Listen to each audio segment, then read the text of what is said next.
Artemis 2 ദൗത്യത്തിലൂടെ വീണ്ടും ചരിത്രം സൃഷ്ടിക്കാൻ ഒരുങ്ങുകയാണ് നാസ. അപ്പോളോ ദൗത്യത്തിനു ശേഷം മനുഷ്യരെ വീണ്ടും ചന്ദ്രനിലേക്ക് അയക്കാനുള്ള ആദ്യ ദൗത്യം. ഫെബ്രുവരി 6-ന് 4 സഞ്ചാരികളുമായി പേടകം വിക്ഷേപിക്കാനാണ് പദ്ധതി. 10 ദിവസം മാത്രം നീണ്ടു നിൽക്കുന്ന ദൗത്യത്തിൽ സഞ്ചാരികൾ ചന്ദ്രനെ ഒരു തവണ വലം വെച്ച് ഭൂമിയിൽ തിരികെ എത്തും. 1972-ലെ അവസാന അപ്പോളോ ദൗത്യത്തിന് ശേഷം ആദ്യമായി മനുഷ്യർ ചന്ദ്രനെ ചുറ്റി സഞ്ചരിക്കുകയും ഭൂമിക്ക് ചുറ്റുമുള്ള ലോ എർത്ത് ഓർബിറ്റ് വിട്ട് ആദ്യമായി മനുഷ്യർ യാത്ര ചെയ്യുകയും ചെയ്യുന്ന ആദ്യ ദൗത്യമായിരിക്കും ഇത്. നാസയുടെ ബഹിരാകാശ സഞ്ചാരികളായ Reid Wiseman, Victor Glover, Christina Koch, Canadian space ഏജൻസിയുടെ ജെർമി ഹാൻസൻ എന്നിവരാണ് ആർടെമിസ് 2 ദൗത്യത്തിന്റെ ഭാഗമായി ഓറിയോൺ പേടകത്തിൽ യാത്ര ചെയ്യുക. ഓറിയോൺ പേടകത്തിന്റെ കാര്യക്ഷമതയും മനുഷ്യരെ വഹിച്ചുള്ള യാത്രയുടെ സാങ്കേതിക ക്ഷമതയും പരിശോധിക്കുക എന്ന പ്രഥമ ലക്ഷ്യമാണ് ഈ ദൗത്യത്തിനുള്ളത്. ഈ ദൗത്യത്തിൽ നിന്നുള്ള പാഠങ്ങൾ ഉൾക്കൊണ്ടാവും തുടർന്നുള്ള ആർടെമിസ് ദൗത്യങ്ങളിൽ പേടകം ചന്ദ്രനിൽ ഇറക്കാനും മനുഷ്യരെ വീണ്ടും ചന്ദ്രനിൽ ഇറക്കാനും ശ്രമിക്കുക. ആഗോള ജനതയ്ക്കിടയിൽ ദൗത്യത്തിന്റെ പ്രചാരണം വർദ്ധിപ്പിക്കുക എന്ന ലക്ഷ്യത്തോടെ ലോക ജനതയ്ക്ക് ദൗത്യത്തിന്റെ ഭാഗമാകാൻ അവസരമൊരുക്കുകയാണ് നാസ. ആർടെമിസ് 2 പേടകത്തിൽ നിങ്ങളുടെ പേരുകളും ബഹിരാകാശത്തേക്ക് അയക്കാം. ഈ പേരുകൾ ശേഖരിച്ച SD കാർഡും ഓറിയോൺ പേടകത്തിൽ ചന്ദ്രനിലേക്ക് അയക്കും. ലക്ഷക്കണക്കിന് ആളുകൾ ഇതിനകം രജിസ്റ്റർ ചെയ്ത് കഴിഞ്ഞുവെന്ന് നാസ പറയുന്നു. താല്പര്യമുള്ളവർക്ക് send your name with Artemis എന്ന വെബ്സൈറ്റിൽ പേര് രജിസ്റ്റർ ചെയ്യാം. രജിസ്റ്റർ ചെയ്യുന്നവർക്ക് ഒരു ഡിജിറ്റൽ ബോർഡിംഗ് പാസും ലഭിക്കും.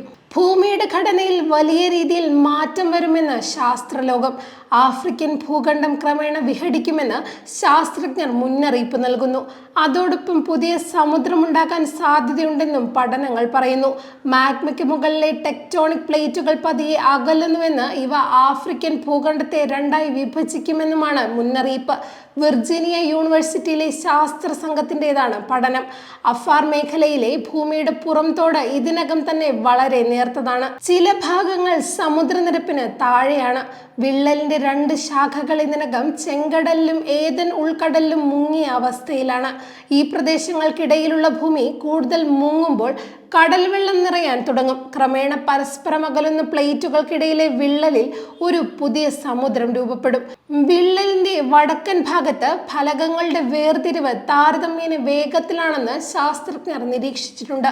വികാസ നിരക്ക് ഏറ്റവും കൂടുതലുള്ള വടക്കൻ പ്രദേശത്താണ് പുതിയ സമുദ്രങ്ങൾ രൂപപ്പെടുന്ന പ്രക്രിയ ആദ്യം ആരംഭിക്കാൻ സാധ്യതയുള്ളതെന്ന് വിർജീനിയ ടെക്കിലെ ജിയോഫിസിസ്റ്റ് ഡി സാറ സ്റ്റാംസ് പറയുന്നു. ശരാശരി ടെക്ടോണിക് പ്ലേറ്റുകൾ പ്രതിവർഷം ഏകദേശം 0.28 ഇഞ്ച് എന്ന നിരക്കിൽ അകന്നു പോകുന്നു. എന്നാൽ ഈ മാറ്റം നടക്കണമെങ്കിൽ, അതായത് മുഴുവൻ സമുദ്രം രൂപപ്പെടാൻ ദശലക്ഷക്കണക്കിന് വർഷങ്ങളെടുക്കും.